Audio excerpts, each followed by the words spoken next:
Hari hello कीर्तनाला सुरुवात होत आहे.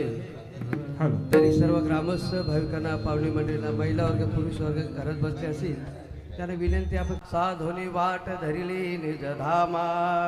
नमस्कार माझा श्री सद्गुरु सावळा रामा. हरी जय जय राम कृष्ण हरी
थोडा यांचा आवाज वाढव. हरी महाराजांचा. हरी सुंदर ते ध्यान उभे विटेवरी करकटावरी ठेवोनिया तुळशी हार गळा काचे पितांबर आवडे निरंतर सुंदर ते ध्यान उभे विटेवरी करकटावरी ठेवोनिया तुळशी हार गळा कासे पितांबर आवडे निरंतर हे ते ध्यान. मकर कुंडले तळप श्रवणी कंठी कौस्तुभमणि विराजित तुळशी हार गळा काचे पितांबर आवडे निरंतर त्याची दान. मकर कुंडले तळपती श्रवणी कंठी कौस्तुभमणि विराजित तुळशी हार गळा कासे पितांबर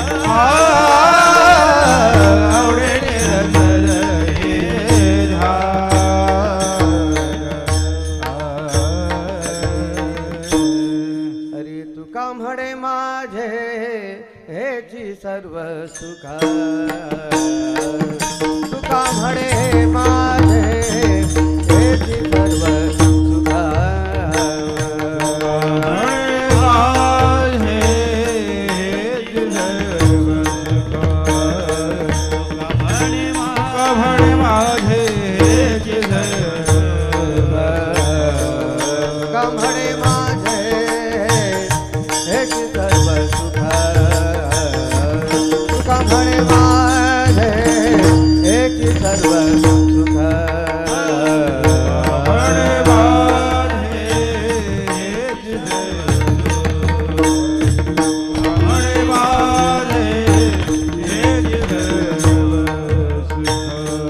पाहिला श्रीमुख आवाडीने पाहिला श्रीमुख आवाडीने हार गळा कासे पितांबर तुळशी हार गळा कासे पितांबर पाहिला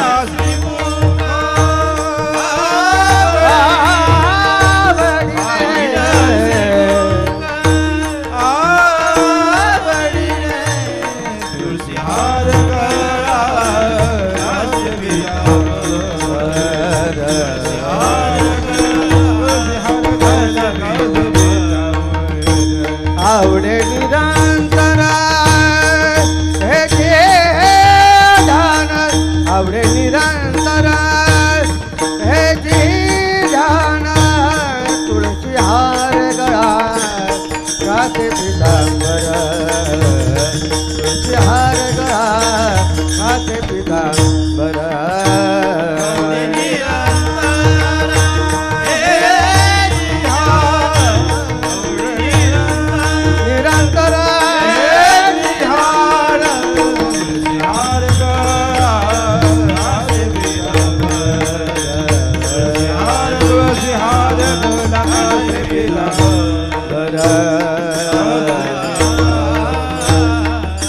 हरि जय जय हरि जय जय हरि जय जय हरि जय हरि हरि हरि हरि हरि हरि जय जय हरि हरि हरि हरि हरि हरि हरि हरि हरि हरि हरि हरि जय जय हरि हरि हरि हरि हरि हरि जय हरि जय जय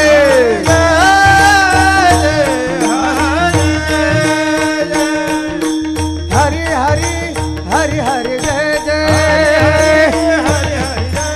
हरि हरि हरि हरि जय जय विठोबा रघुमाई जय जय विठोबा रघुमाई विठोबा रघुमाई विठोबा रघुमाई जय जय Vithoba Raghumai Vithoba Raghumai Vithoba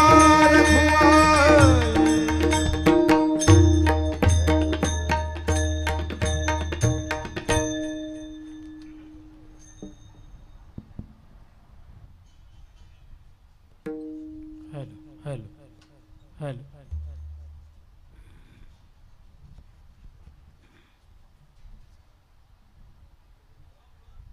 hello hello hello hello hello monitor देतो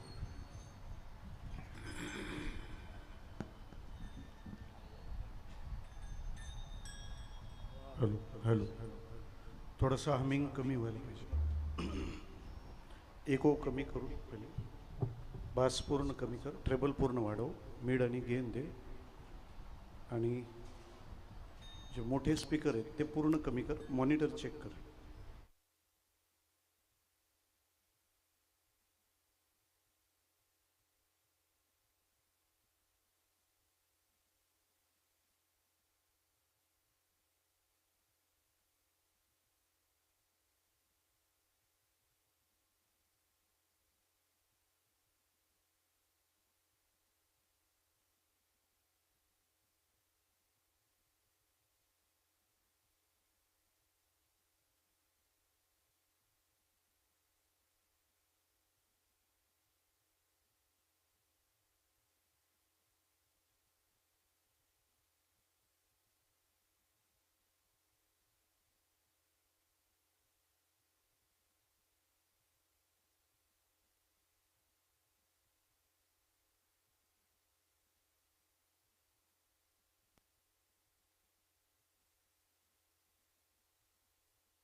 स्वर स्वर तानपुरा. हा तेच सांगितलंय मी कधी.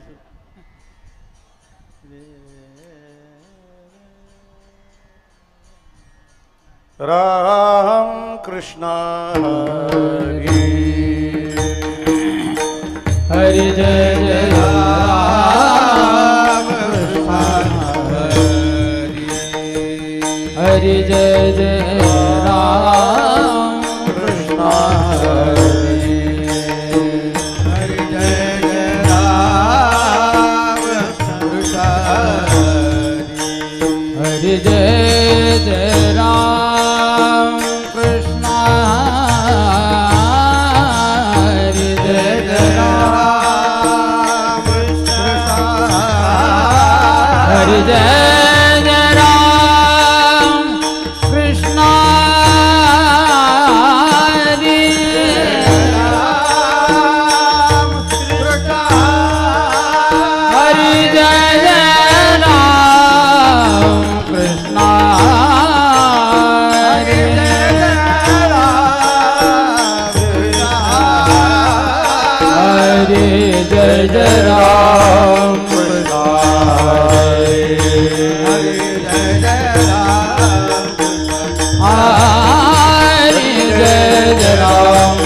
कृष्ण हरि जय जय राम कृष्ण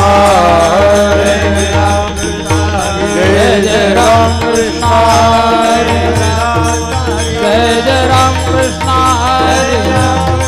जय जय राम कृष्ण जय जय राम कृष्ण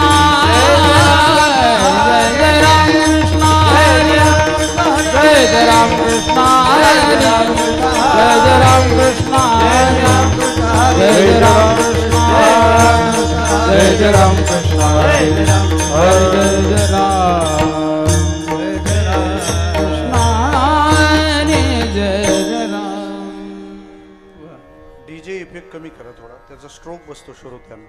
फटका नको बसायला, हलकं पाहिजे.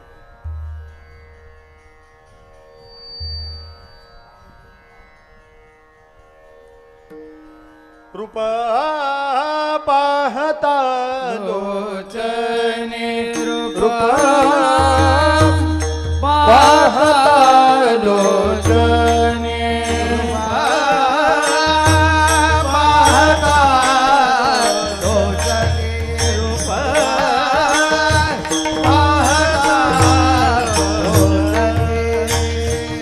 सुख झाले ओ साधने सुख झाले ओ साधने सुख झाले ओ साधने तो विठ्ठल बलवान तो माधव बलवान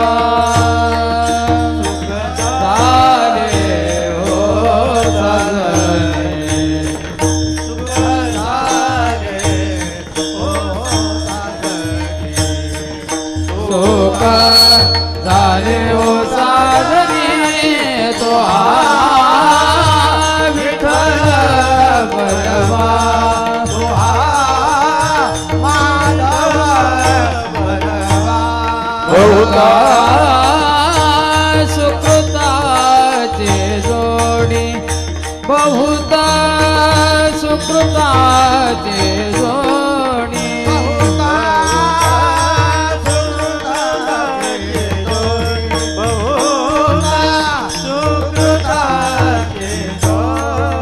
म्हणून विठ्ठले आवडे म्हणून विठ्ठले आवडे म्हणून विठ्ठले आवडी तो विठ्ठल बलवान तो माधव बलवान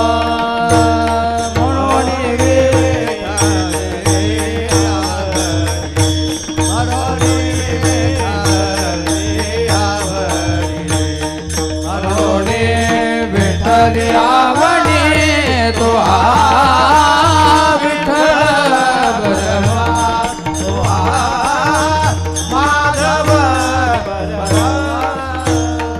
सर्व सुखाचे आगार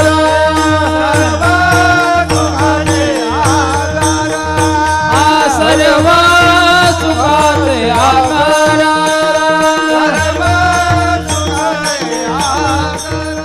बापर कुमादेवी वर बापर कुमादेवी वर बापर कुमादेवी वर तो विठ्ठल माधव वरवा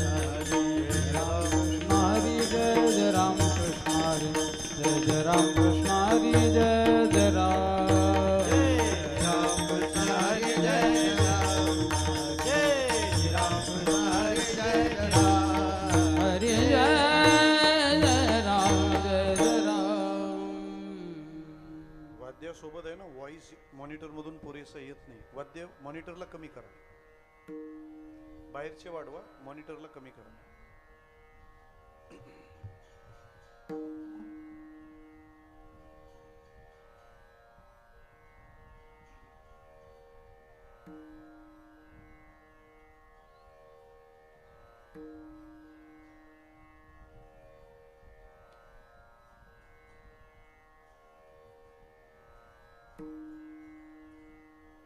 इहलोकीचा हा देह इहलोकीचा देह इहलोकीचा हा शब्द इहलोकीचा देव इच्छिता ती पाहे देव इच्छिता ती पाहे देव इच्छिता ती पाहे देव इच्छिता ती पाहे देव इच्छिता ती पाहे धन्य आम्ही जन्मालो धन्य आम्ही जन्मालो दास विठोबाचे झालो दास विठोबाचे झालो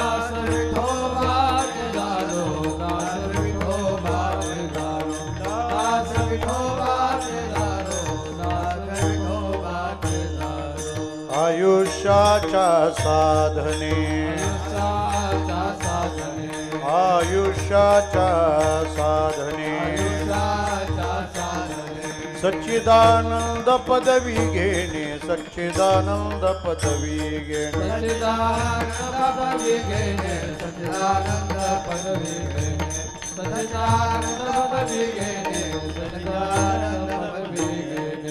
धन्यामी जन्मालो धन्यामी जन्मालो दास विठोबाचे झालो दास विठोबाचे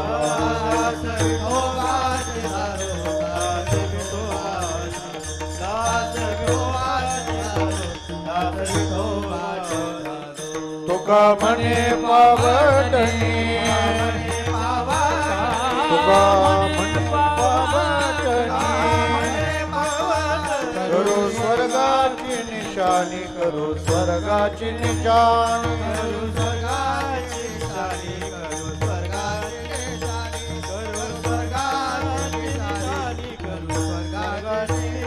धन्यामी जन्मालो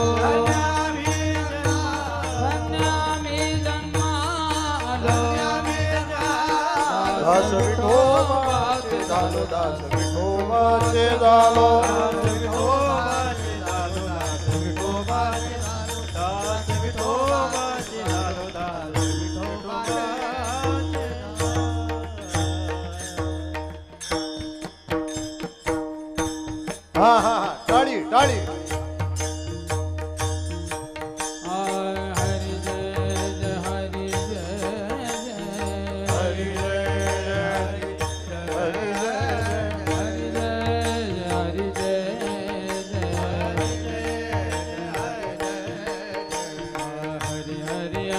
हरी हरी हरी जय आहा, जय हरी जय जय टाळी टाळी हा हा जय जय विठोबार कुमार जय जय विठोबार कुमार हरी जय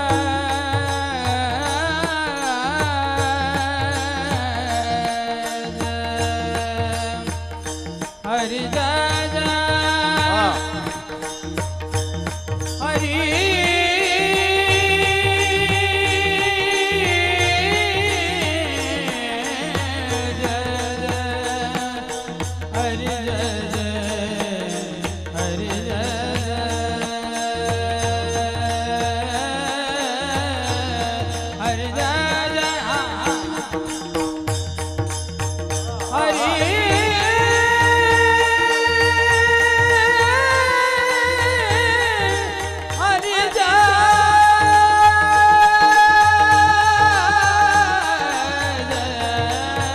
जय जय विठोबार कुमार जय जय विठोबार कुमार जय जय विठोबार कुमार हरि जय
विठोबाचे झालो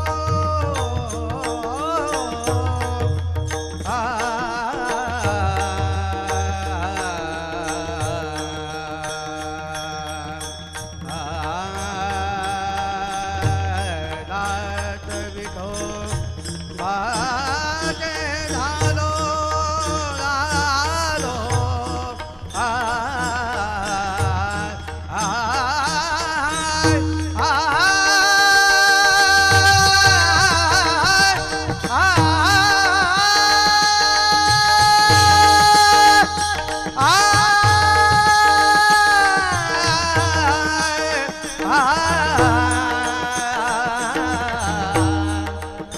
दास विठोबाचे झालो, दास विठोबाचे झालो, धन्य आम्ही जन्मालो, धन्य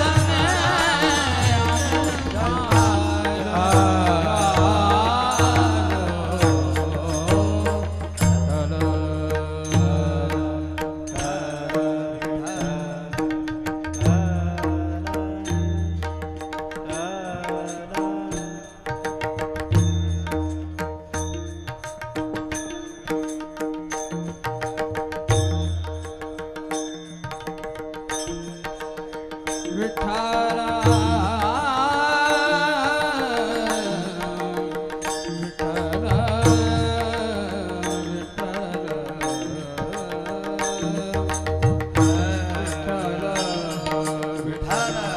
विठ्ठला टाळी वाजवा भजन करा बोला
वरदा श्री ज्ञानदेव श्री पंढरीनाथ माऊली ज्ञानेश्वर महाराज जगद्गुरु तुकाराम महाराज सद्गुरु अमन बाबा सद्गुरु सावळाराम बाबा सद्गुरु माऊली शांताराम भाऊ महाराज गोपाल कृष्ण भगवान की जय चला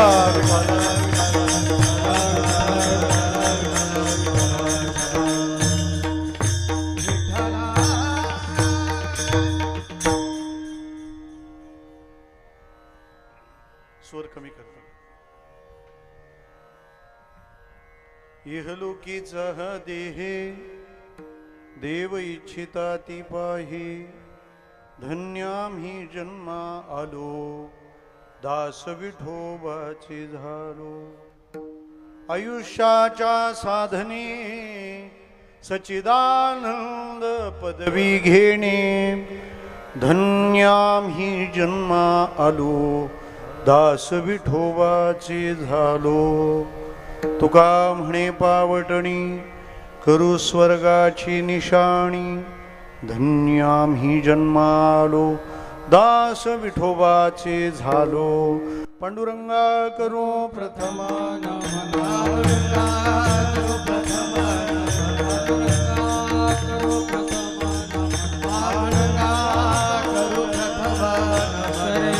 चरणा संता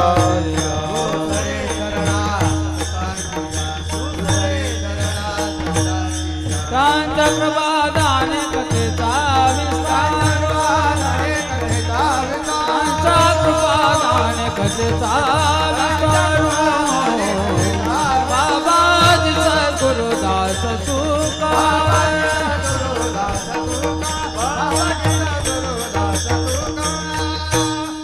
काय माझी वाणी मानेल संतासी रंजवू चित्तासी आपुलिया ओम नमो ज्ञानेश्वरा करुणाकरा दयाळा तुमचा अनुग्रह लाधलो पावन झालो चराचरी सेवे लागी सेवक झालो सेवे लागे सेवे लागी सेवक झालो तुमच्या लागलो निज चरणा तुमच्या लागलो निज चरणा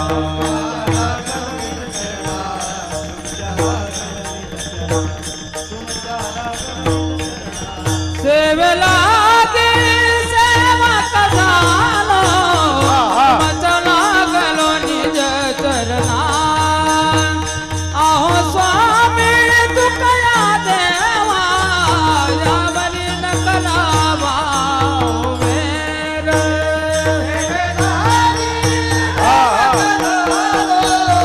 मचला गलो निज चरणा आहो स्वामी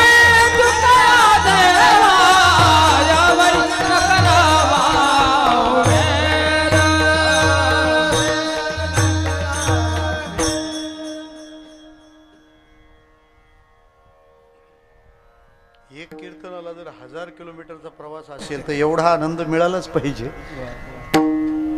भगवान स्वरूप आपणा सर्व श्रोतृवृंदांच्या चरणारविंदी विनम्र भावाने वंदन करतो कीर्तन सेवेकरिता आपल्या पुढे सादर केलेला अभंग जगद्गुरु तुकाराम महाराज यांचा 4 चरणांचा ज्याच्याकडून जे होऊ शकतं त्यानं ते केलं पाहिजे असं त्या करणाराला समजावून सांगणारा हा अभंग आहे विठ्ठला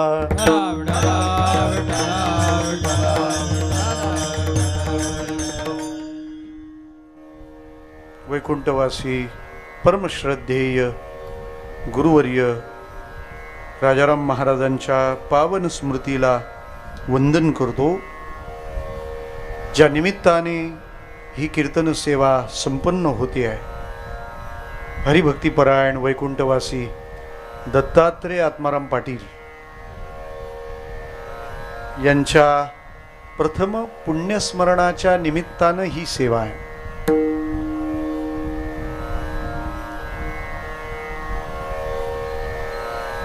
अनेक अडचणी पार करत मी इथपर्यंत पोहोचलोय या परिवाराचा आग्रह आणि मला असं वाटतं भगवंताचा अनुग्रह या 2 गोष्टी एकत्र याव्या लागतात आपला आग्रह पाहिजे आणि भगवंताचा अनुग्रह पाहिजे मी विजय भाऊंना 4 वेळा सांगून झालं काही होतंय का तेवढं पहा जळगाव शहरात श्रीमद भागवत कथा सुरू आहे ते म्हणाले काहीच होत नाही आता तुम्ही येऊन जे होईल तेच होईल आम्ही रात्रभर ड्राईव्ह करत इथपर्यंत आलो आणि इथलं आटपून 6:30च्या कथेला पुन्हा जळगावला पोहोचायचं आहे आता आपलं नावच जगन्नाथ ठेवलंय त्याला इलाज नाही विठ्ठला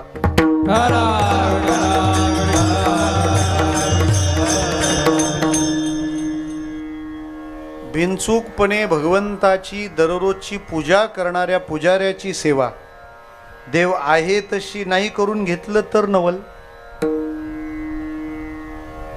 त्यांचं पुण्यस्मरण त्यांच्या परिवाराच्या द्वारा या ठिकाणी संपन्न होत आहे. पुण्यस्मरण हा शब्द आम्ही तसा फार स्वस्त केलाय. तो वर्ष श्राद्धाच्या ऐवजी वापरला जातो. दोन्ही सारखे नव्हेत. म्हणजे लता दिदीला होता तो गळा आणि आपल्याला आहे ते नरड. विठ्ठला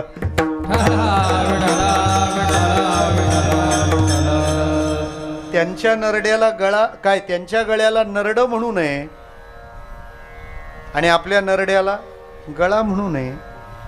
तसं श्राद्ध आणि पुण्यस्मरण काय फरक आहे.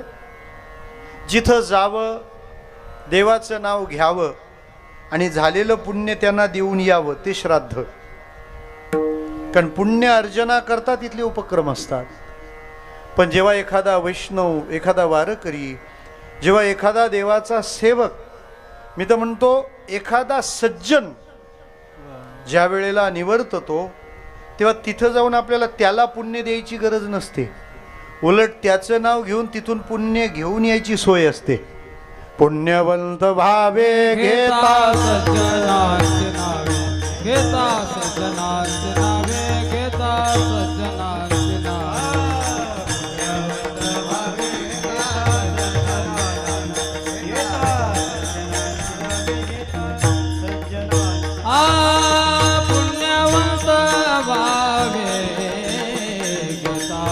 सज्जनांचे नावे, घेता सज्जनांचे नावे, घेता सज्जनांचे नावे.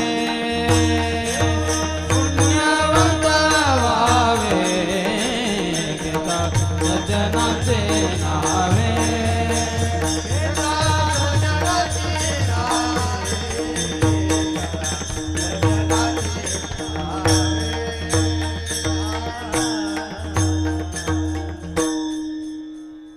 आज सगळा क्लास काम आहे.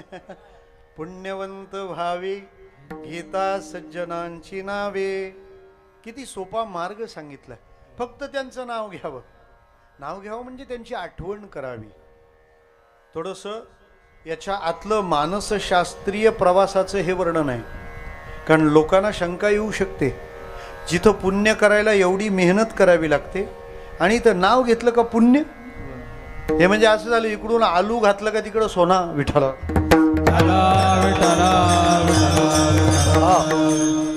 असं तर काही नाही आहे ना. मग नाव घेतल्यावर कसं काय पुण्य मिळतं. तर त्याचं उत्तर असं आहे, आपण ज्या माणसाची आठवण करतो नकळत आपण त्याच्यासारखे होत जातो. करून बघा प्रयोग. प्रभाती मनी राम चिंतित जावा. त्याचं स्मरण का, आपण रामासारखे व्हायचंय म्हणून. उलट ते म्हणतात प्रभाते नाम न घ्यावे माकडाचे. भलत्या कोणाची आठवण नको. आपले जुने लोक म्हणायचे सुद्धा, अरे सकाळी सकाळी कशाला त्याची आठवण काढतो. विठ्ठला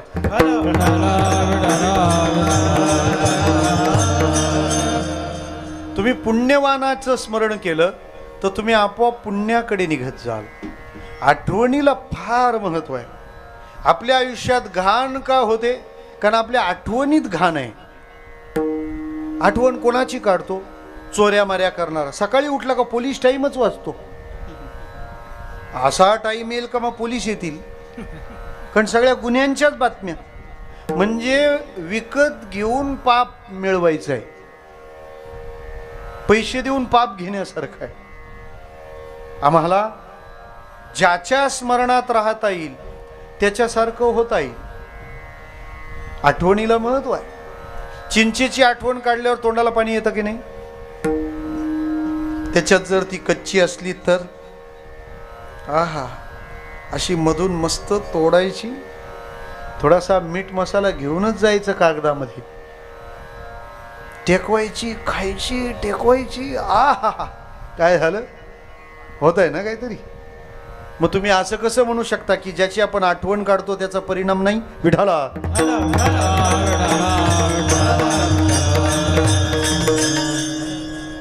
तुम्ही चांगल्या माणसाचं स्मरण करत जा, चुकीच्या गोष्टी जीवनातून निघून जातील.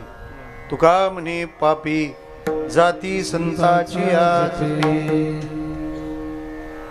त्या पुण्यस्मरणाला पात्र अशा व्यक्तिमत्वाचा हा उत्सव आहे.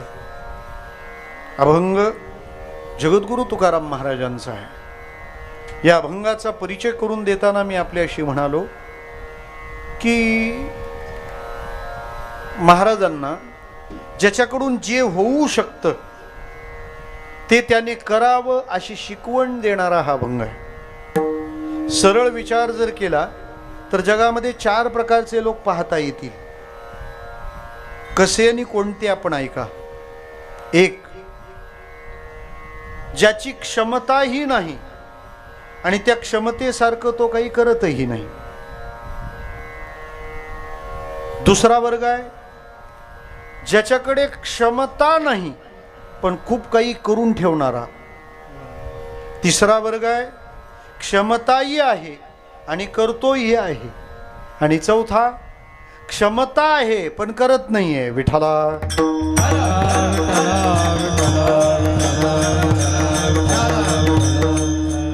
4 वर्ग आपल्या पुढ्यात आहेत.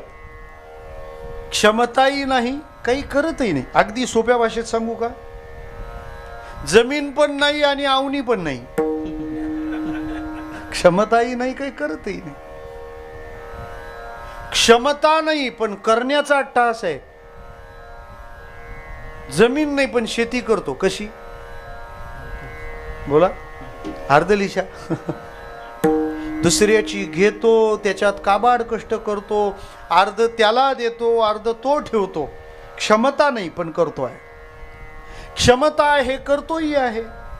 जमीनही आहे, घरच्या सगळ्यांना घेऊन जातो, मस्त शेतीचा आनंद घेतो.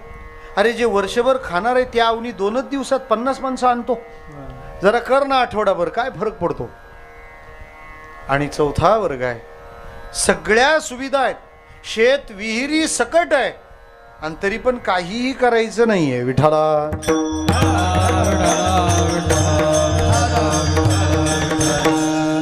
परमार्थाच्या प्रांतामध्ये आपल्याला या 4 वर्गाचं दर्शन घडू शकतं.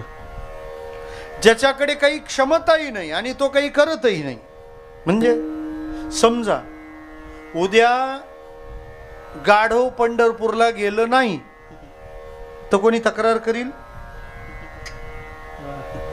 गाढव पंढरपूरला जर गेलं आणि गाढव जातच नाही ना विठाला. या गाढवापेक्षा पंढरपूरची गाढवं बरी, ती रेती व्हायला असतात. याचा अर्थ भजनाला लागणारी सामुग्रीही नाही आणि जीवनात भजन काही घडलंही नाही. पशुकाय पाप पुण्य जाणती, उत्तम मध्यम भोग भोगिती, काही एक उपजता मरती, बहिरी अंध होती पांगुळ मुकी. काही लोक म्हणतात ना, मग तो मोठा मासा बारक्या माशाला खातो, तुम्ही आम्हालाच का शिकवता? विठ्ठल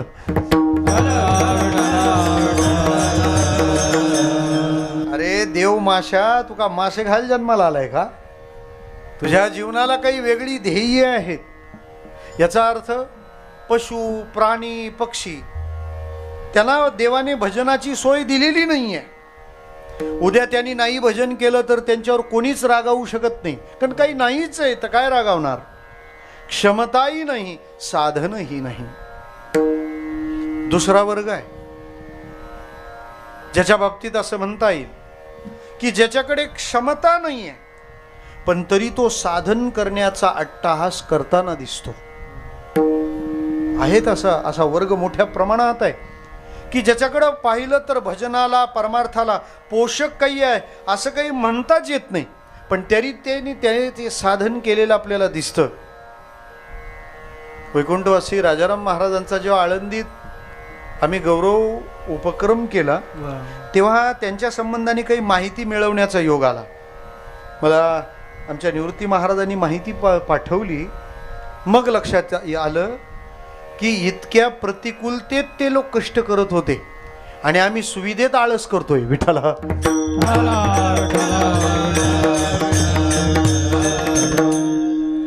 कीर्तन करण्याची इच्छा आहे, मग कीर्तन करायला काय लागतं? धोतर तर पाहिजे ना, आणि नेसलेलं शिवलेलं नाही. विठ्ठला हो, कुर्ता तर पाहिजे, उपरणं तर पाहिजे, फेटा तर पाहिजे ना. महाराजांनी पहिलं कीर्तन केलं तर फेटा उपलब्ध नव्हता, टोपी घालून कीर्तन केलंय. त्यांच्या सोबत ज्यांचा गौरव झाला, श्रावण महाराज कुवरा विक्रमगड, त्यांची कहाणी अशीच आहे. कीर्तन केलं, नेसायला धोतर नाही आणि कीर्तन तर करायचं. टॉवेल नेसून कीर्तन केलं त्यांनी आदिवासी भागात. विठ्ठला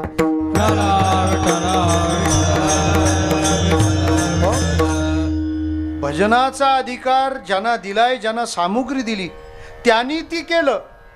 नवल नाही, ज्यांच्याकडे ती उपलब्धता नव्हती ते सुद्धा त्या साधनात प्रवृत्त झालेत. हे किती मोठं आश्चर्य आहे. स्टीफन हॉकिन्स नावाचा एक सायंटिस्ट झाला. स्टीफन हॉकिन्स, चेक करून घ्या माऊली. त्याला खुर्चीत बसता येत नव्हतं, उभं राहता येत नव्हतं, चालता येत नव्हतं, मान सरळ करता येत नव्हती, पण एवढे शोध लावून ठेवले का अख्ख्या जगाच्या विज्ञानावर त्याचे उपकार आहेत.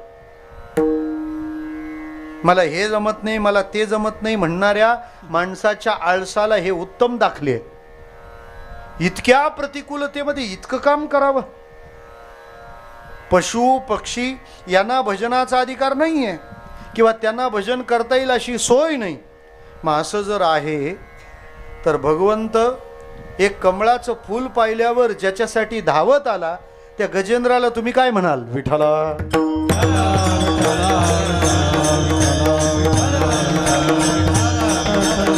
कनवाळू कृपाळू भक्ताला मोही, कनवाळू कृपाळू भक्ताला मोही.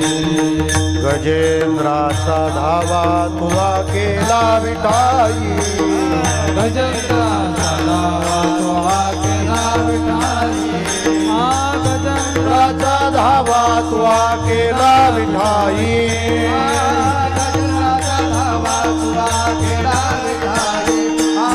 पांडुरंगे ओ पांडुरंगे, पांडुरंगे ओ पांडुरंगे, पांडुरंगे ओ पांडुरंगे, पांडुरंगे ओ पांडुरंगे. कनवाळ कृपाळ भक्त लागे मोहे, भक्त लागे मोहे.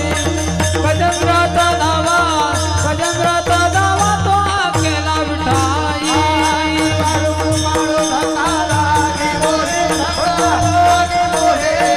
गजेंद्राचा धावा, गजेंद्राचा धावा तो केला विठाई. गजेंद्र तो पशु आपते मोकलीला, तोवरी स्मरला नाही तुझ. गजेंद्र काही भजन मंडळ घेऊन गेला नव्हता, सगळ्या हत्तीनींना घेऊन जलक्रीडा करायला सरोवराकडे गेला होता.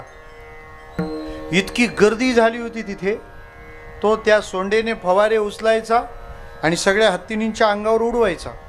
वॉटर रिसॉर्ट ही जुनी कल्पना आहे. विठ्ठला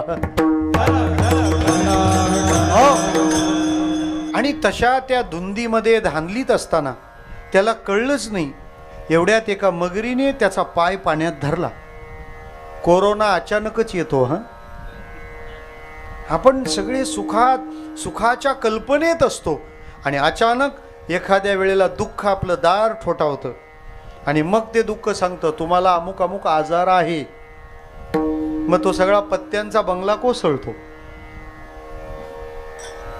न लोक पण म्हणत राहतात देवाने असा करावा. अरे कसा करावा म्हणजे तू प्लॅन काढून देणार आहे का? त्याला कळत नाहीये का? मगरीने पाय धरल्यानंतर सुखाच्या भोगा करता गेलेला तो गजेंद्र अंतर्मुख झाला. धडपड केली ना त्यांनी, प्रयत्न केले सुटायचे, पण काही उपयोग होईना. आता बाहेर कसा पडणार? त्या हत्तींनी पण थोडेफार प्रयत्न केले आणि तेही गेले निघून. ते म्हणाले जाऊ दे आता गेलेत ते LIC आहे विठ्ठल.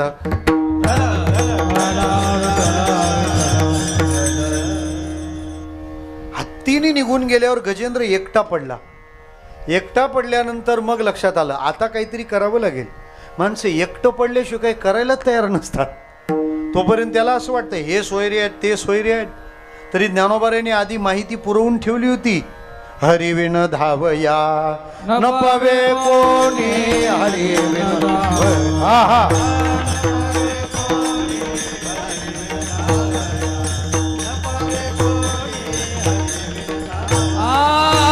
नामासी विनमुख तो नर पापिया, हरि बिन धावया न पावे कोणी. जय हो. हरि बिन धावया न पावे कोणी. नामासी विनमुख तो नर पापिया, हरि बिन धावया न पावे कोणी. हरि बिन धावया न पावे कोणी.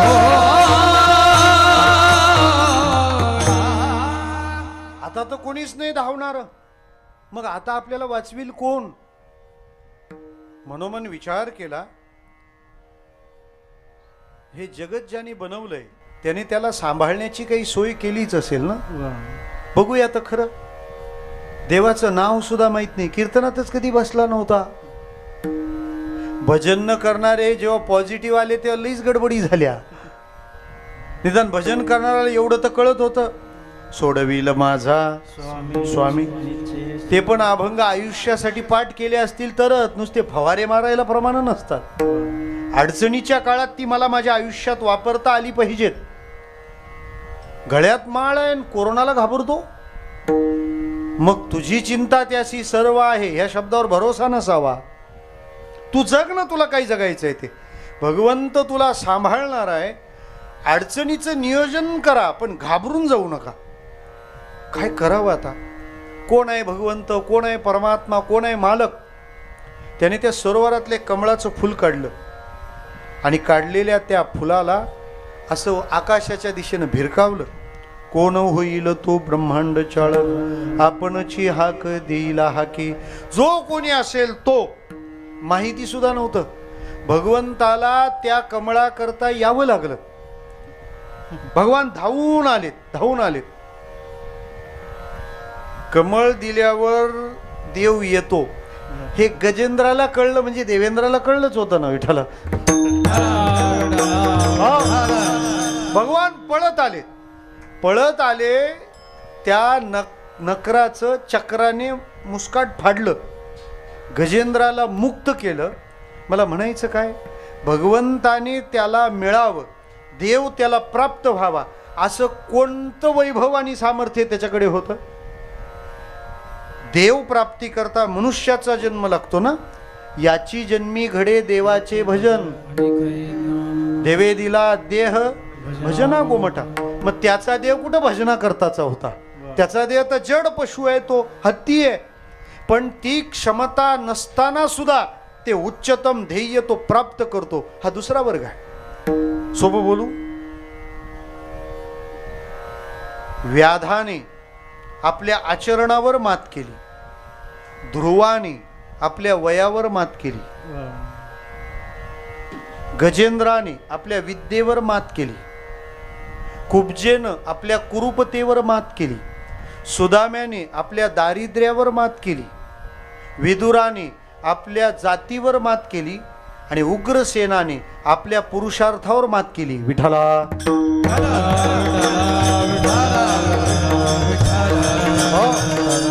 हा दुसरा वर्ग आहे ज्याच्याकडे सामर्थ्य नाही आणि तरी जो करतो.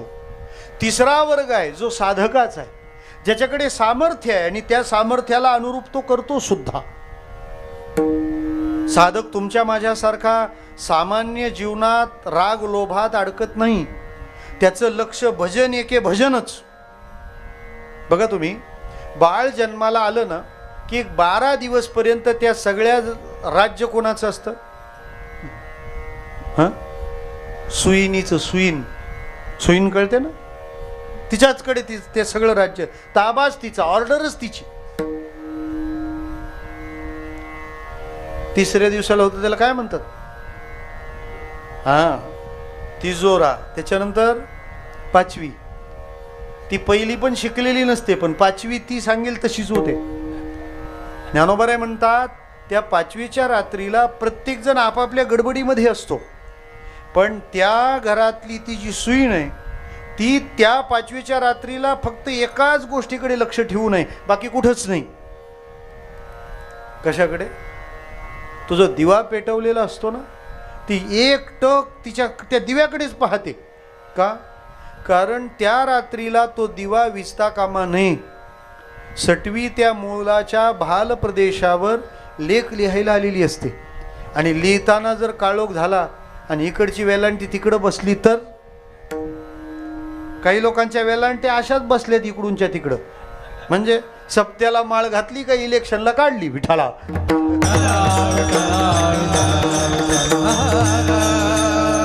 समजायचं यांच्या 5वीला सुईनीचं लक्ष नसावं. ज्ञानोबा म्हणतात सटवीची राती जेवी नविसंबी जे गावाती, तैसा ईश्वर निर्णयो चित्ती वाहने सदा. असेल आपत्ती किंवा संपत्ती, पण त्यांच्या बाबतीत एक गोष्ट लक्षात पक्की असते, आपल्याला भजन करायचंय. मग ते असोत कुठे पण. लोक मुंबईला कशाने जातात आपले? हा, ट्रेननी जातात. मरे, रोज मरे. त्याला कोण रडे? लोकल. पण त्या लोकलमध्ये जी लोक बसलेली असतात फार गंमत असते. तिथं बसलेली कमी, ती उभीच जास्त असतात. ओव्हर सीटला फाईन फक्त सरकारी वाहनालाच नाहीये विठाला.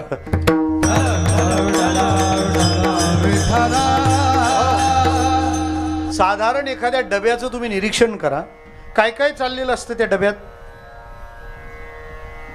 कोणी झोपलेला असतो, कोणी गाणे म्हणत असतो. काही डब्यांमध्ये भजनं सुद्धा प्रसिद्ध आहेत रेल्वेतली. आणि त्या रेल्वेत ज्या डब्यात भजन चालतं त्या डब्यात जागा मिळावी म्हणून लोकांची धावपळ असते. का? तेवढंच घरी येता येता भजनाचं श्रवण घडतं. विचार करा श्रोते हो, ज्या चाकरमानी लोकांना मरायला फुरसत नाही, ते पण चालता चालता प्रवास करता करता एखादं भजन म्हणता येतं का असं पाहून आपण म्हणतो. आणि रिकाम आयुष्य पडलं आणि फक्त झोपा काढण्यात आणि दुसऱ्याच्या कुटाने करण्यात ज्यांचं चाललंय त्यांनी याचा विचार जरूर केला पाहिजे. शेवटी परमार्थ जो करील त्यालाच होईल विठाला.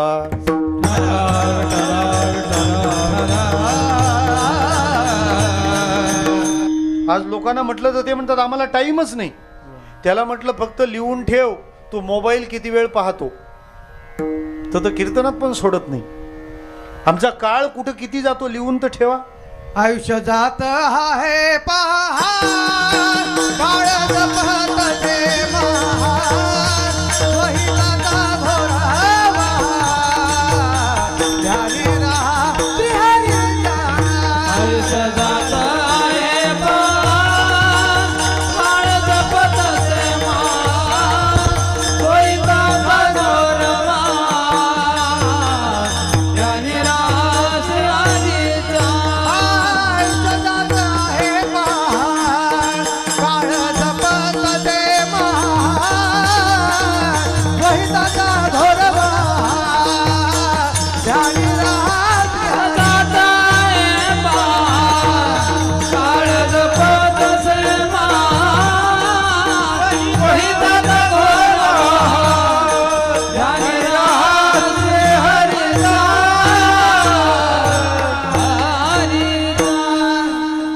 हरीच्या ध्यानी राहा सांगितले त्यांनी. सब खुश. आयुष्य जात आहे पहा. करायचं गणित. मी तुम्हाला साधा प्रश्न विचारतो. बाहेर जायचं असल्यावर आंघोळ झाल्यावर पावडर लावण्याची पद्धत आहे. आमचे काही हबपही त्याच्यात पुढे आहेत विठाला. जाऊ दे, ज्याच्याकडे आहे तो लावतो, मला काय करायचं गेलंय. साधारण एका माणसाला एकदा पावडर लावायला गालाला किती वेळ लागतो? त्याच्यात पण बरेच विधी असतात. वैष्णवाला 16 ठिकाणी गंध लावायला सांगितलं. एका वेळी पावडर लावायला 2 मिनिटं लागतात असं गणित धरा. बस ना, का जास्त करायचे? ठीक आहे. 2 मिनिटं एका वेळी. दिवसातून पावडर किती वेळा लावतो आपण? सकाळी आंघोळ झाल्यावर. लावणारांनी तरी बोला. अजून दुपारी फ्रेश झाल्यानंतर, दुपारची विश्रांती करून उठल्यानंतर, रात्री समारंभाला जाताना. समारंभाला पावडर नाही, ती डायरेक्ट चुना भट्टी असते विठाला. माझी तर एवढी पंचायत होते समारंभात गेल्यावर. ती येऊन उभे राहतात, महाराज ओळखलं का? आता हे एवढं बदललेलं कसं काय ओळखायचं? आहे तेच ओळखता येणार आणि आणखी नवीन. साधेपणात ही खूप सोज्वळपणा असतो, सुंदरता असते. काहीतरी नवीन करायचं निघालंय, असू द्या. मी काय पार्लरवाल्यांच्या व्यवसायाला खीळ बसवणार नाही. होऊ द्या, ज्याचा आहे तो करतो. दिवसातून 3 वेळा पावडर लावली असं गृहीत धरा. म्हणजे एका दिवसाची किती मिनिटं पावडर लावण्यात गेली? 6. महिन्याला दिवस 30 आहेत. 6 त्रिक 18, म्हणजे एका महिन्याची 180 मिनिटं आपली पावडर लावण्यात गेलीत. लक्षात ठेवा. असे एका वर्षाला महिने 12 आहेत. मग जर एका महिन्याचे 3 तास पावडर लावण्यात गेलेत तर एका वर्षाचे बोला 36 तास. 36 तास म्हणजे 24 तासाचा एक दिवस. 24 अधिक 12 किती झाले? 36, बरोबर ना? म्हणजे 1.5 दिवस एका वर्षात फक्त असाच. 100 वर्षे जगलेला माणूस असं समजा फक्त 50च वर्ष पावडर लावली आहे, ती पण 2च मिनिटाची. करा गणित. 36 गुणिले 50, 12 वाजता उत्तर द्या तरी चालेल आपल्याला. विठाला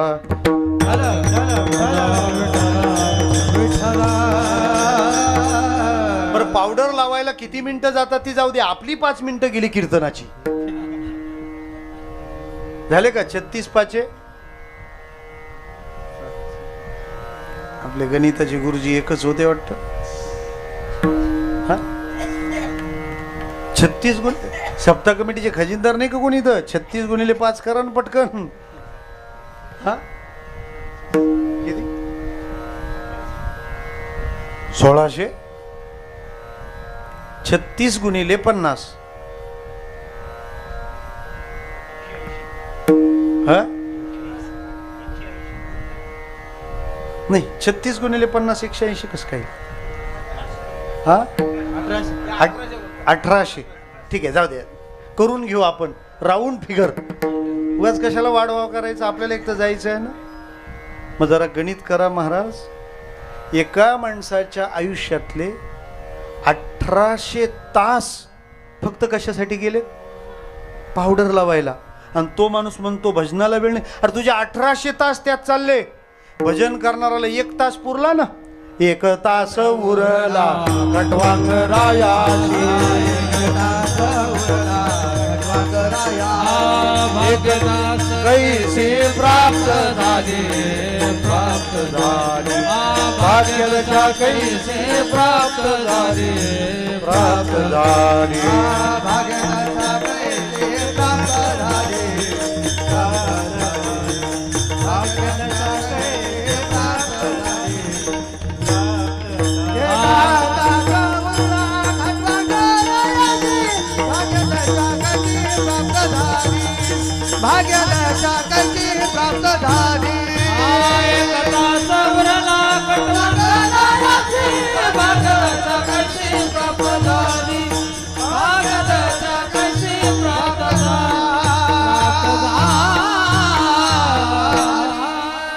एका तासात देवाची प्राप्ती करून घेतली. मग आता मी असं विचारतो, नुसत्या पावडरीचेच 1800 तास झाले आणि बाकीचे आपल्या उचापती? याचे तर बसायला गेलो, त्याचे तर उठायला गेलो, हे रोज किती नको त्या गप्पा मारल्या, नको तो काळ कशात घालवला. साधक या बाबतीत एकच गोष्टीला त्याला संपत्ती जाणं नुकसान नाही आहे, त्याला काळ जाणं नुकसान आहे. ज्याला परमार्थ करायचा आहे त्याने आपला प्रत्येक क्षण नामात गेला पाहिजे याचा विचार, आणि मग संत कृतार्थतेचा अनुभव घेतात. याचा अर्थ जे क्षमता प्राप्त झाल्या त्या क्षमतांचा वापर करून योग्य परमार्थ साधन केलं, हा तिसरा वर्ग. राहिला चौथा. कोणता? चौथा कोणता? क्षमता आहेत पण काही केलं नाही. संतांना जास्त राग याचा आलाय का? ज्याच्याकडे क्षमताच नव्हती त्यांनी काही केलं पण नाही, काही प्रश्न नाही. ज्याच्याकडे क्षमता होती त्यांनी केली, काहीच अडचण नाही. ज्याच्याकडे क्षमता नव्हती त्यांनी केलं, चांगलं आहे. पण ज्याच्याकडे सगळी क्षमता आहे आणि त्याने केलं नाही, संत अशा लोकांमध्ये जाऊन बोलतात, अरे तुम्हाला देवानं दिलेल्या क्षमता तुम्हाला कळतात का? भजनाशिवाय काळ चाललाय, तुम्हाला मिळाले त्याच्या साजेसं करा ना. लोक विचारू लागले की साजेसं करा, असं आम्हाला मिळालंय काय? महाराज म्हणतात, जो मनुष्य जन्म तुम्हाला मिळालाय तो किती मोलाचा, किती महत्वाचा आहे माहिती आहे का? ज्या मनुष्य देहाची इच्छा देवादिकांनी करावी तो तुमच्याकडे आहे पहिल्या चरणात.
शिखरावर नेऊन ठेवलो. वा, एकदा टाळ्या होऊ द्या जोरदार. वारकरी चाली संप्रदायाची श्रीमंती आहे. आपलं कीर्तन श्रीमंत आहे. त्यामुळे इहलोकीचा हा देह देव इच्छिता ती पाही. जे आपल्याला मिळालंय ते किती उत्तम आहे, किती श्रेष्ठ आहे. महाराज म्हणतात, तुम्ही काय केलं पाहिजे या माझ्या अपेक्षा तुमच्याकडूनच का आहेत? कारण तुम्ही त्या सामर्थ्याने क्षमतेने संपन्न आहात. काय संपन्नता आहे? जो देह तुम्हाला प्राप्त झालाय स्वर्गातल्या देवतांनी तो आपल्याला मिळावा अशी कामना करावी. स्वर्गीचे अमर इच्छिताती देवा, स्वर्गीचे अमर इच्छिताती देवा, स्वर्गीचे अमर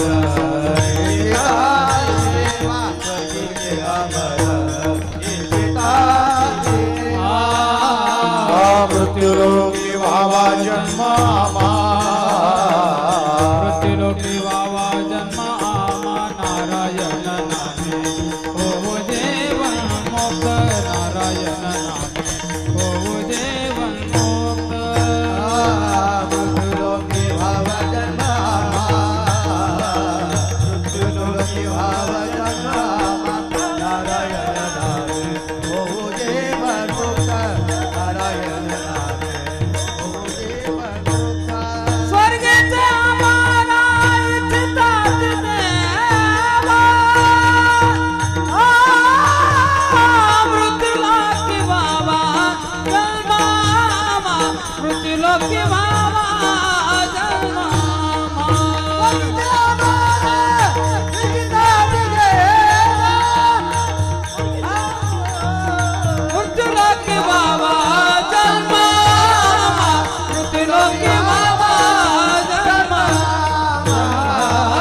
इच्छिता ती देवा मृत्यूलोकी व्हावा जन्मा महा. आम्हाला जे प्राप्त झालंय त्याला साजेसं आम्ही केलं पाहिजे. गायंती देवा किल गीत कानी धन्यास्तु ते भारत भूमी भागे स्वर्गापवर्गास्पद हेतु भूयर भूयंती देवा पुरुषासुरत्वात्. ते वर तडफडतायत. आम्ही तरी उसाटण्याला जन्माला आलो असतो तर भजन कीर्तन केलं असतं असं त्यांचं मत आहे. विठाला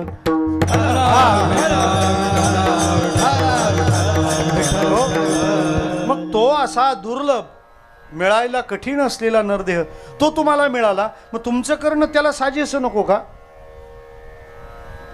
ज्या वेळेला महाभारतीय युद्ध सुरू झालं, जगातल्या कोणत्याही युद्धाची कारण फक्त तीनच आहेत, भूमी, धन आणि स्त्री. जगात जेवढ्या भानगडी झाल्यात त्याला चौथं कारण अजून कोणालाच सापडलेलं नाही. भांडणाची तीनच कारण. पहिलं जमीन. आमच्या गोडाऊनला तुमची वाराई कशी चालेल विठाला?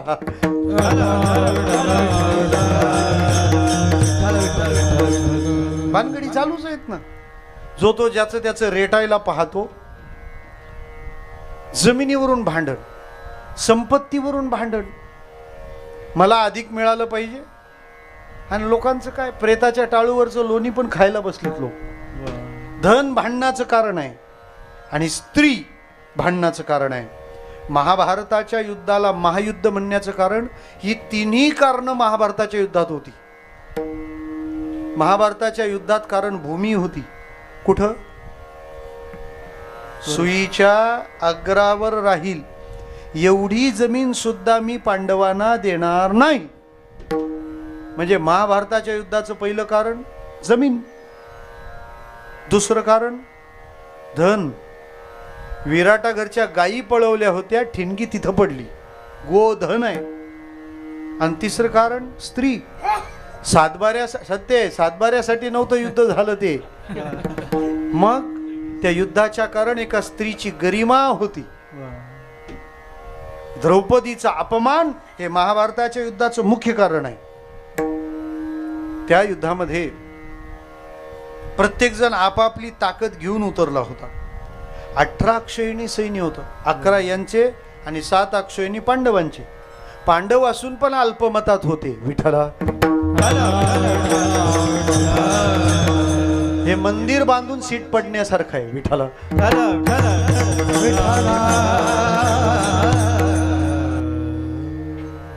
मला काय म्हणायचंय, जो तो आपापल्या ताकदीने उतरला. एक दिवस भीमा आणि हिडिंबा यांच्या पोटी जन्माला आलेला मुलगा घटोत्कच आला. ते मनालीला राहायचे. जे गेले असतील त्यांनी बघून या. इतिहासाच्या जोडीला भूगोल पण पक्का पाहिजे. हिडिंबेचं मंदिर आहे मनालीला. आणि मनाली ही मनू राजाची राजधानी आहे. मनू आणि शतरूपा आपल्याला मनुष्य ज्याच्यामुळे म्हणतात ते. जी जाळायला नेहमी पुढं निघतात लोक ती, आणि जी जाळायला घेतल्यावर अंगावर येतं पण ती. विठ्ठला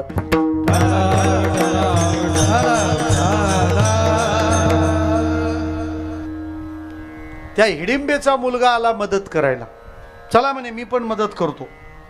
तो रणांगणात उतरला. आता कौरवांना अंदाजच नव्हता की असा कोणी यांच्याकडून एखादा योद्धा येणार आहे.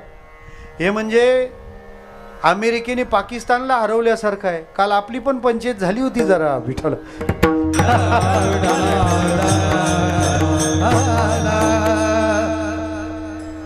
विराट माणसं बारीक झाली. मला म्हणायचं काय, तो घटोत्कच आला. बरं तो आला म्हणजे असा तसा हत्याराची गरजच नाही. धर उचल आणि फेक. नुसता असा हात फिरवला तरी लोळायचे लोक. दुर्योधन म्हणतो हे भात्यात हे शस्त्र आलं केव्हा? हे असं झालं कसं काय? बरं जे झालंय रणांगणात आलं अंगावर, मग आता घ्या शिंगावर. ते तर सामोरं जावंच लागणार आहे. हे असं झालंच कसं? बरं तो थांबे ना. जो समोर दिसेल त्याला आडवा करायचा. तो घटोत्कच दुर्योधनाच्या पुढ्यात आला. कोणतं शस्त्रच जाईना त्याच्यापर्यंत. इतका विराट देही. ते दुर्योधनाच्याच कानाखाली वाजवली, चक्कर येऊन पडला होता. तो तसाच जखमी झालेला दुर्योधन गेला कर्णाकडे. फार खोक वगैरे पडलं होतं, जिकडे तिकडे बँडेज लावलेल्या, फर्स्ट एड किट असेलच ना रथात. तिथं गेल्यानंतर तो म्हणाला, अरे कर्णा. म्हणे काय? अरे हे बघ काय झालं. म्हणे काय झालं म्हणजे? अरे त्या भीमाचा कुठला मुलगा आलाय घटोत्कच, बेदम चोप दिला आपल्याला. म्हणे मग आता चोप दिला तर मी काय करू? म्हणे काय करू? तुला इंद्रानं एक वासवी शक्ती दिली आहे, ती तू वापरायची. कर्ण म्हणाला, अजिबात नाही. का? ती मी राखून ठेवली आहे. कोणाला? अर्जुनाला मारायला. कारण अर्जुन दुसरा कशानेच मारायचा नाही. अर्जुनाला मारायला दुसऱ्या कोणाचंच शस्त्र चालणार नाही, इंद्राचंच चालेल. कारण इंद्राचाच अंश अर्जुन आहे. गाडी बिघडली तर त्याच कंपनीचा मेकॅनिक लागतो. विठ्ठला.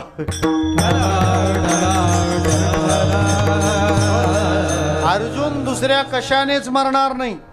ते म्हणाला, असं आहे का? ठीक आहे, मग अर्जुनाला मार तू नंतर, तोपर्यंत आमचा 10वा विवाह होऊन जाईल.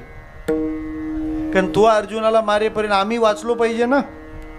कर्णाच्या ते घाव शब्द वर्मी लागले.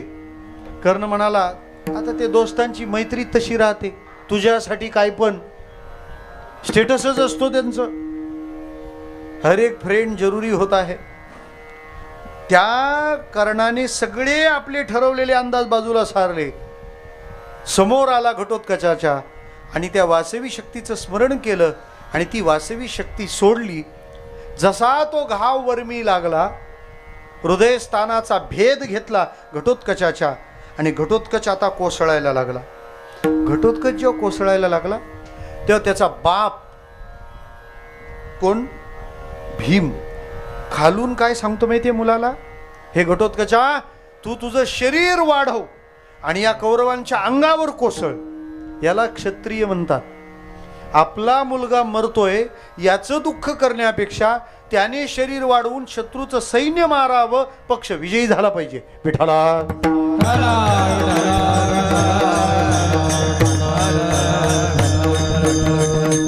राष्ट्रावर प्रेम असलेल्या माणसाचे निर्णय असे पाहायला मिळतात. तो घटोत्कच कोसळला, भरपूर कौरव सैन्य चेंगरून मेलं.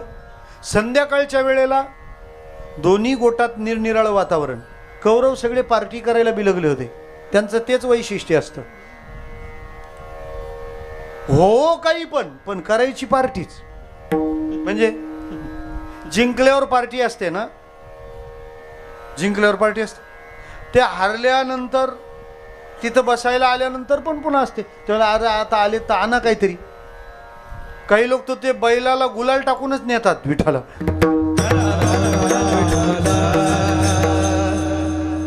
मी मैदानाच्या जवळ बोलतोय मला माहित आहे, पण समाजाने जरा डोकी ठिकाणावर ठेवली पाहिजेत महाराज. आपलं बळ आणि आपला काळ उत्थानाच्या आणि विकासाच्या दिशेनं चालवला पाहिजे. आपण काय करतो आहोत, आपल्या पूर्वजांना काय अपेक्षित होतं, साधू संतांनी आपल्याला काय प्रबोधन केलंय.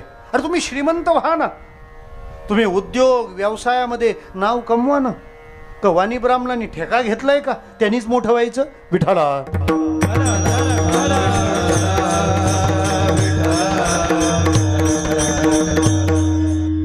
किती दिवस पुरणार आहे आपल्याला, किती दिवस पुरणार आहे. डेव्हलपच्या नावाखाली आपण हळूहळू बेघर होणार आहोत. ते युपीहून इथं आले, तुम्ही कुठं जाल. विठ्ठला.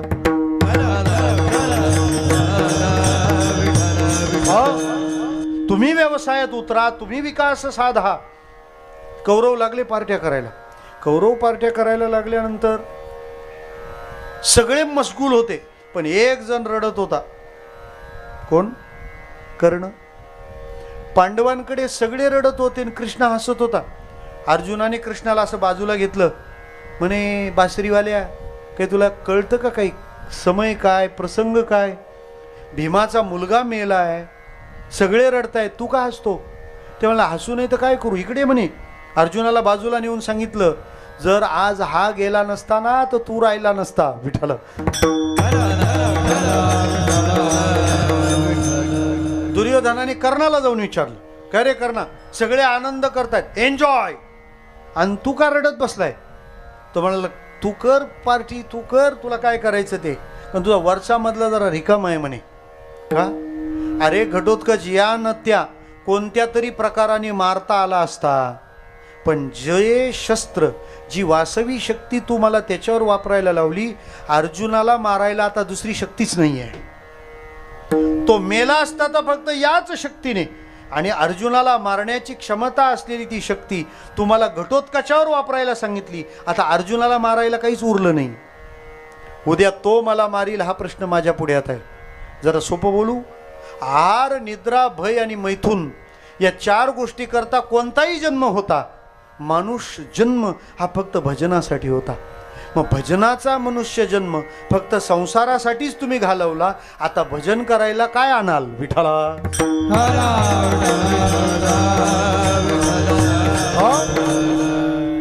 आपण किती महत्वाचे आहोत हे जेव्हा कळालं तेव्हा लोकांच्याही लक्षात आलं. महाराज म्हणतात ते बरोबर आहे. इतर गोष्टी करता कोणताही जन्म आहे ना. तुम्ही त्याच्या पलीकडचा विचार करत नसाल तर, ज्या माणसाच्या डोक्यात फक्त 4च विचार आहेत, food, fear, sleep and sex, तो काय माणूस म्हणावा? त्याच्या पलीकडचा तरी विचार आम्हाला करता आलाच पाहिजे, तो आमच्याकडून घडलाच पाहिजे. मग महाराज, मनुष्य जन्म मिळाल्यानंतर या जीवनाला सुशोभित करणारी, या जीवनाला कृतार्थ करणारी अशी कोणती गोष्ट आहे का जिचं आम्ही अनुसरण केलं पाहिजे? महाराज म्हणतात, तुला मी काही स्पष्टीकरण देत नाही, त्यापेक्षा तू आमच्याकडे बघ. आम्ही आमच्या ह्या मनुष्य जन्माला कृतार्थ बनवलं, भगवंताची सेवा करून आमच्या जन्माला आम्ही धन्य केलं. धन्य आम्ही जन्मालो,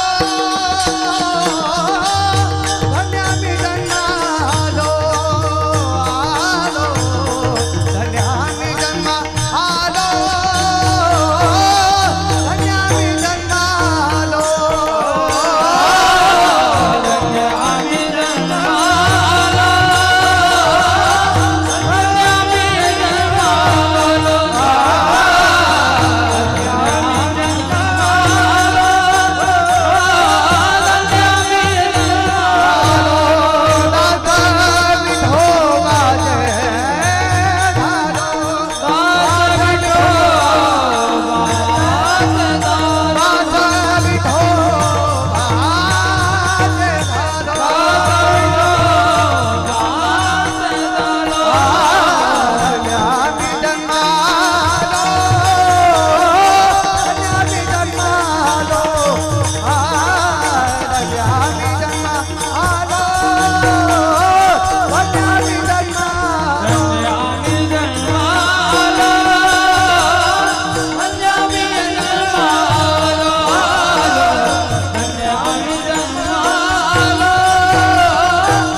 टाळी टाळी. हा हा हा. हरि जय जय हरि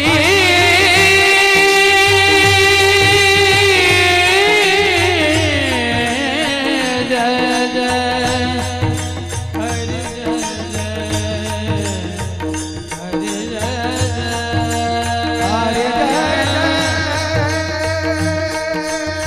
हरि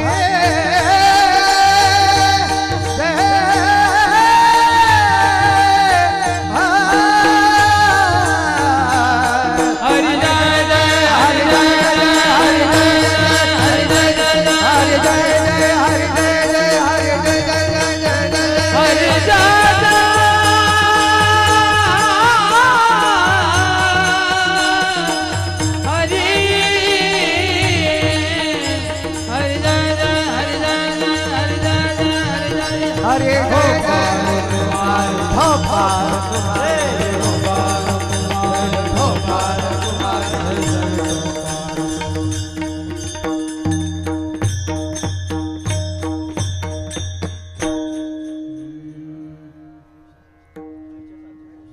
तुका म्हणे पावट शेवट तुका म्हणे पावटणी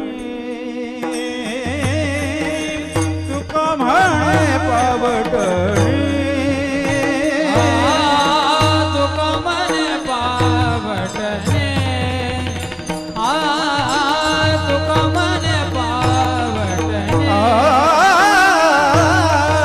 तुका म्हणे पावटणी तुका म्हणे पावटणी पावटणी तुका म्हणे पावटणी पावटणी तुका म्हणे पावटणी करू स्वर्गाची निशाने करू स्वर्गाची निशाने धन्यामे जन्मालो धन्यामे जन्मालो करू स्वर्गाची निशाने करू स्वर्गाची धन्यामे जन्मालो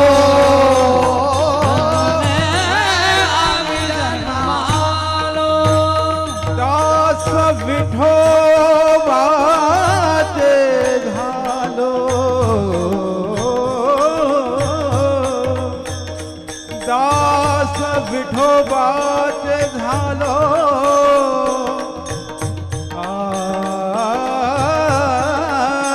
दास विठोबाचे झालो दास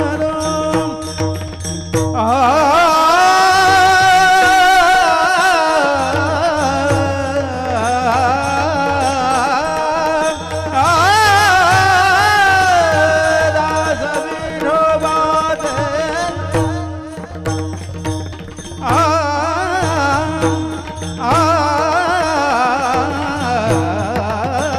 दास विठोबाचे दास विठोबाचे झालो झालो झालो झालो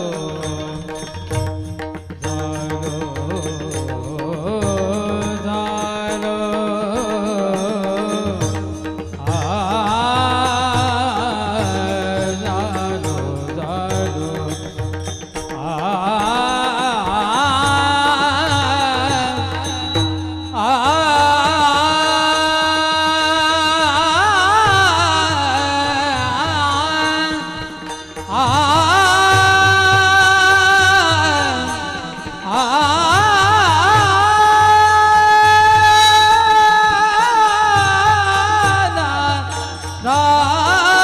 दास विठोबाचे झालो दास विठोबाचे झालो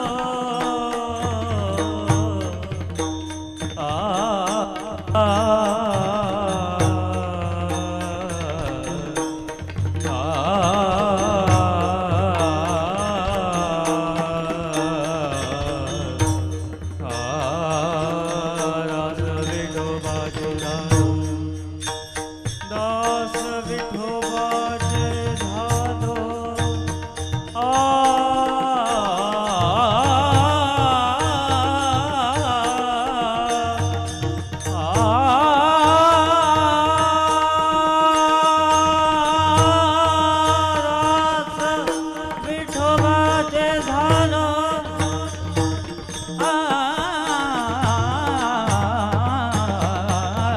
विठोबाचे झालो दास विठोबाचे झालो धन्य आम्ही जन्मालो आम्ही जन्मालो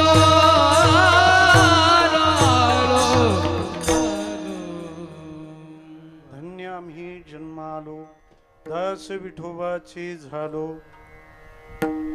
जन्माला येऊन धन्यता त्यांनी प्राप्त केली जे विठोबाचे दास झालेत, सगळं झाल्यावर पण जे व्हायचं बाकी राहतं ना, त्याला विठोबाचं दास होणं म्हणतात. आपण पहिले दास होतो त्याच्यामुळे सगळंच बाकी राहतं. विठोबाचा दास झाला त्याला काहीच बाकी नको. आपल्याला जाहिरात आल्यावर वाटतो माझं नाव छापले का नाही पाहू, हे सगळं बाकी राहिलेले केसेस आहेत. काहीच उरू नये. मग अनेक न लगे माईक पदार्थ तेथे माझे अर्थ नको देवा. त्यामुळे परमार्थ थोडा जर संपन्नतेतून सुरू झाला तर तो अधिक सोयीचा होतो. नाहीतर मग सप्त्यात मिळालेला नारळ पण लोक हलवून पाहतात, पाणी आहे का नाही. विठ्ठला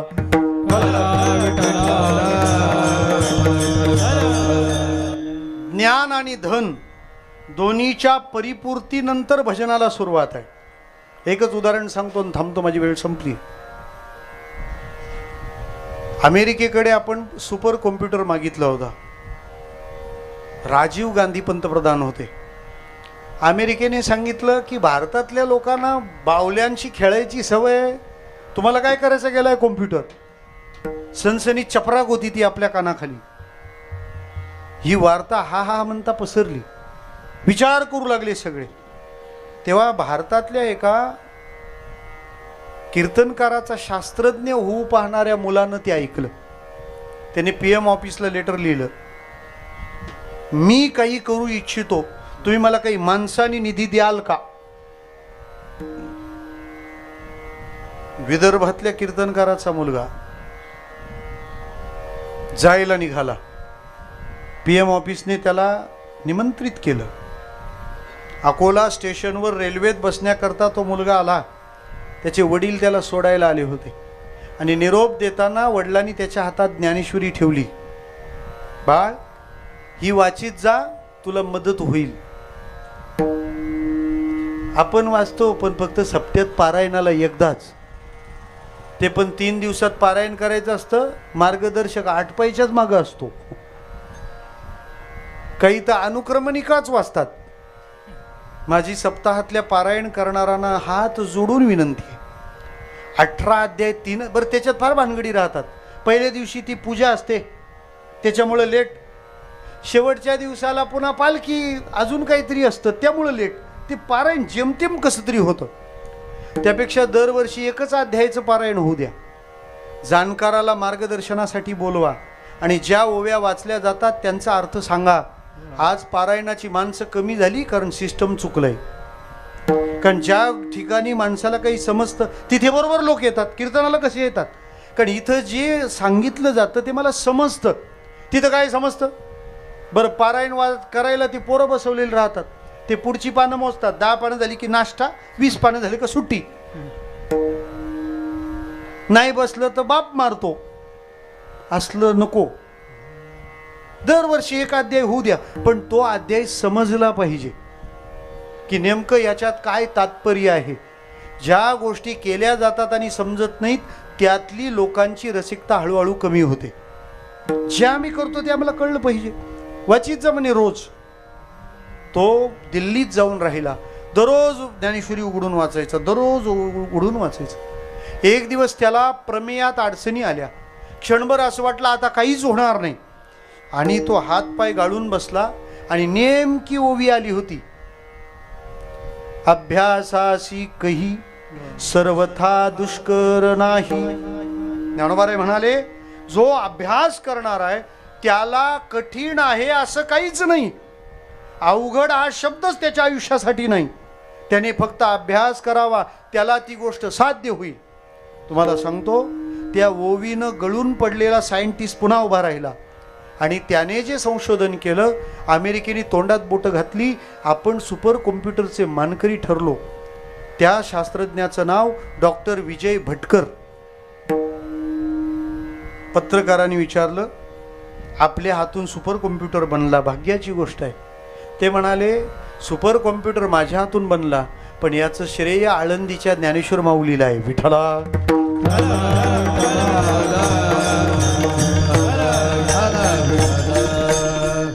मला म्हणायचं काय, इतक्या बुद्धिवादानंतर ज्ञानेश्वरी हातात आल्यावर मग लक्षात घेतं की याचं मूल्य काय.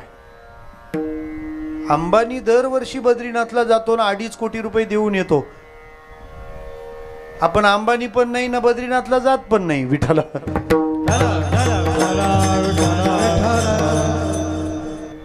भजन काय करतं सांगू, आहे त्या ठिकाणी तुम्हाला तृप्त करतं. तुम्ही भजनात रमले ना, तुम्ही दुसऱ्या माणसाकडे पाहणार नाहीत. आज जोपर्यंत आपल्याला कोणाकडे तरी पाहावंसं वाटतं तोपर्यंत आपण अपूर्ण आहोत. धन्य आम्ही जन्म आलो, धन्य आमचं जीवन, आम्ही कृतार्थ आहोत. कशाने? दास विठोबाचे झालो. त्या पांडुरंगाच्या दास्यत्वाने या जीवनाला कृतार्थता आली. तुम्ही काहीही करा, सोन्याच्या महालात राहा ना चांदीच्या भांड्यात जेवा, पण जोपर्यंत तुम्ही हरे राम म्हणत नाही तोपर्यंत जेवणाचं अमृत होणार नाही. आम्ही जन्माला आलो आणि विठोबाचे दास झालो असं जरी असलं तरी महाराज म्हणतात, तुम्ही विठोबाचे दास होणार असाल तरच जन्माला या. तरीच जन्मा यावे दास विठोबाचे व्हावे. करणार काय आहात जे मिळालेलं आयुष्य आहे? आता आयुष्य किती मोजायचं हा पण प्रश्न आहे. तुमच्यासारखी मंडळी दीर्घायुष्य आहेत, नाही तर आता 50ला लोक म्हणतात आपला झाला, अरे अजून अर्धीच मॅच झाली आहे. शतवर्षाची गणना म्हटलंय. ते जे सक्रिय आयुष्य आहे, आयुष्याच्या साधनी सच्चिदानंद पदवी घेणे, त्या मिळालेल्या आयुष्याचा विनियोग आम्ही भजनात लावला पाहिजे. आणि किती मोठं झालं पाहिजे. महाराज म्हणतात, सामान्य ज्याला धार्मिक म्हणतात तो स्वर्गापर्यंतच जातो, पण आम्ही स्वर्गावर पाय देणार आणि तिथून पुढे निघणार. तुका म्हणे पावटणी करू स्वर्गाची निशाणी, मग तया सुखाची किरीटी करू निगा पावटी, परब्रह्माची पाठी आरूढती. आम्ही त्याच्या पुढे निघून जाणार आहोत. निळा म्हणे ब्रह्मेशान पावोनी लाविले निशान. आमचे पाय तिथं लागतील, आमची पावलं लागतील, पण आम्ही या सगळ्याला ओलांडून पलीकडे निघून जाणार आहोत. मला या अभंगाची शेवटची गंमत सांगायची आणि थांबायचं आहे. महाराज म्हणाले काय पहिल्या चरणात, हे लोकीचा हा देह देव इच्छिता ती पाय. देव कुठं राहतात? स्वर्गात. आणि शेवट आहे, तुका म्हणे पावटणी करू स्वर्गाची निशाणी. दोन्ही पहिल्या आणि शेवटच्या चरणात वर्णन स्वर्गातलंच आलंय. महाराज म्हणतात, स्वर्गातल्या लोकांना आमच्यासारखं व्हायचं आहे. का व्हायचं आहे त्याचं उत्तर शेवटी आहे. कारण स्वर्गाच्या पुढं जाण्याकरता मनुष्य व्हावं लागतं हे आम्ही जाणताना ते बघतात, आणि म्हणून ते म्हणतात की आम्हाला मनुष्य म्हणून जन्माला यायचं आहे. तो मनुष्य जन्म तुम्हा आम्हाला सर्वांना प्राप्त झाला, म्हणून एक माणूस म्हणून आम्हाला उत्तम जगता आलं पाहिजे. देव, देश, धर्म, समाज या सगळ्याला लक्ष देऊन या रीतीने चाला. ध्यानात ठेवा, 3 गोष्टींसाठी फार खटपट करायची गरज पडत नाही. अन्न, मान आणि धन. तुम्हाला जेवण किती मिळणार, मरताना तुमचा बँक बॅलन्स किती असणार, आणि तुम्हाला किती लोक ओळखणार, ह्या गोष्टी प्रारब्धाने निश्चित केलेल्या आहेत. तुमचे प्रयत्न तुम्हाला व्यवसाय निमित्त फळ देत असे संचित. त्याच्यासाठी खटपट नका करू. बऱ्याचदा कोणतरी तुम्हाला सांगतं तुला त्यांनी फसवला. कोणीच कोणाला फसवत नाही. खिच्यातलं नेतील, इथलं नेतील. त्यामुळे आपण कोणाला फसवूही नये आणि कोणी आपल्याला फसवलंय असं आपल्याला वाटूही नाही. आणि आपला काळ आपल्या चिंतनाचा विषय फक्त भजनच राहावा, ज्याने जन्मधन्य होतो. ज्ञानेश्वर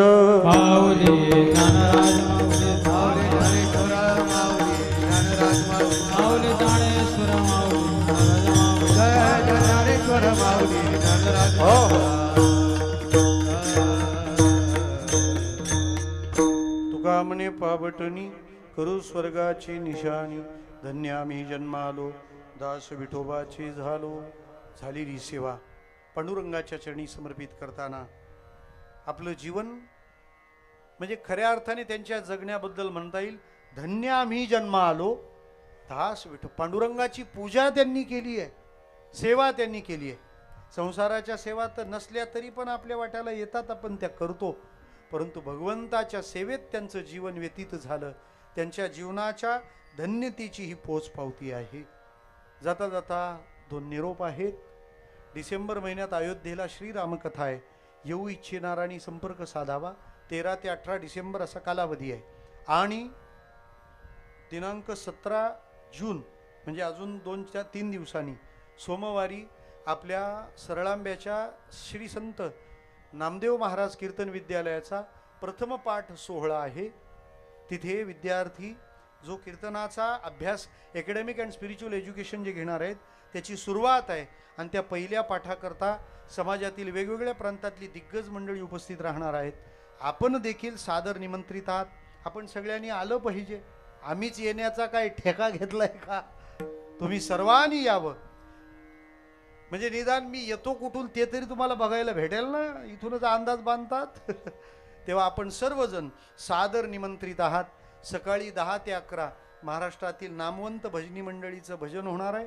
आणि 11 ते 1 वेगवेगळ्या प्रांतातल्या दिग्गजांच्या अर्थात महनीयांचे आशीर्वाद आणि मुलांचा तिथला पहिला पाठ कसा असेल सगळ्या पाहुण्यांच्या समक्ष गुरुजन तो पाठ घेतील. आणि 1 वाजता प्रीती भोजन संपन्न होईल. याचा सर्वांनी लाभ घ्या. झालेल्या सेवेला भगवंताच्या चरणी समर्पित करतो आणि थांबतो. विठ्ठल जय जय विठ्ठल जय विठ्ठल जय विठ्ठल जय विठ्ठल. आ बोली रे पुरे वेडे पुढे उत्तरे महा नाही उच्चारला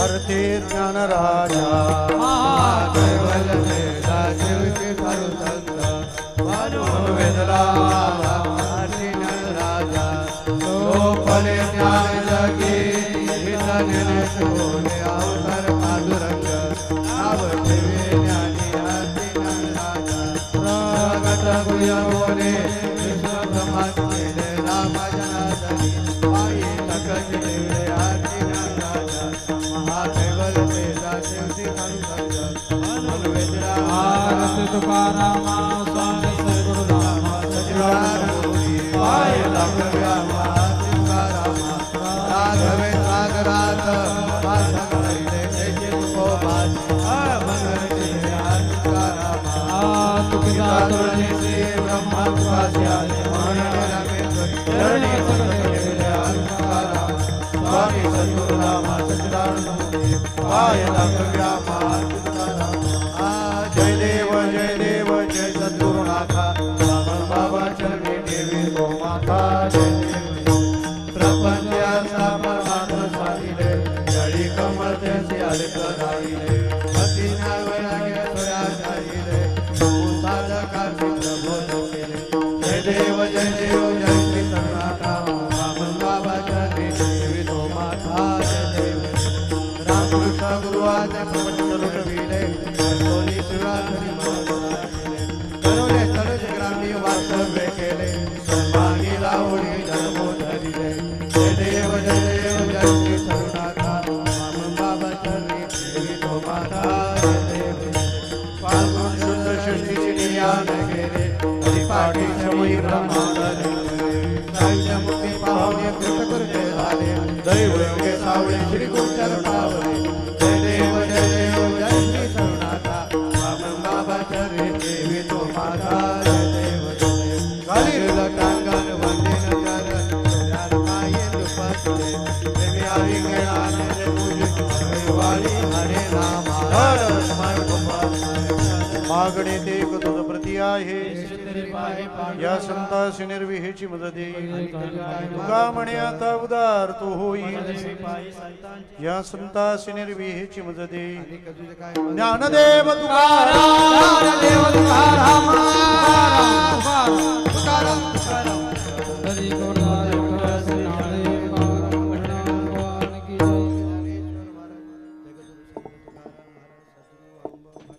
सद्गुरु श्री साळंब महाराज गुरुहरी वासुदेव महाराज की जय राजाराम बाबा महाराज की जय सब संतन की जय वासुदेव हरी वासुदेव हरी वासुदेव हरी. इह लोकीचा देह देव इच्छिता ते पाहे या भंगावर भाषा प्रभू जगन्नाथजी महाराजांचा एकच शब्द म्हणजे आली मुखावाटे अमृत वचने सुंदर असं चिंतन केलं. अशीच सेवा महाराजांच्या जीवनामध्ये घडो.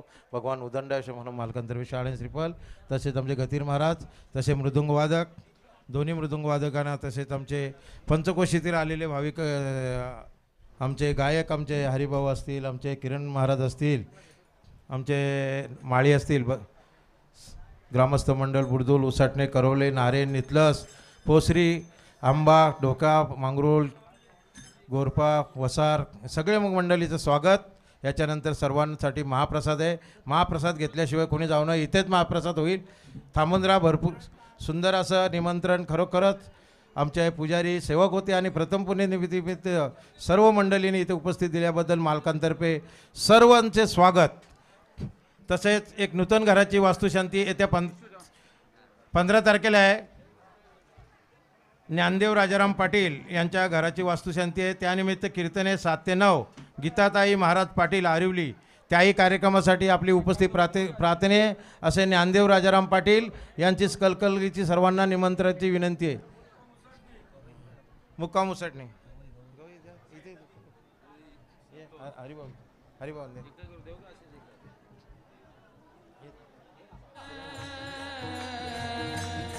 हरी जय जय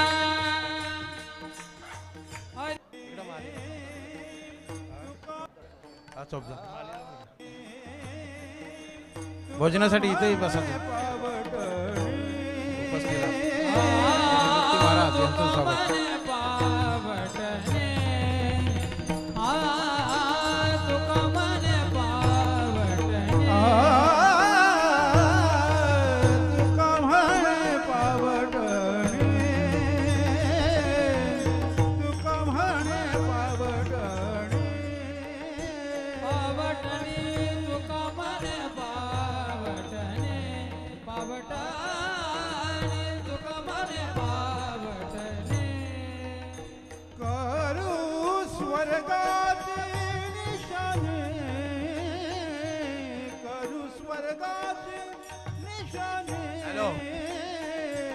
भोजनासाठी इथेच बसा. सर्वांनी इथेच बसा भोजनासाठी.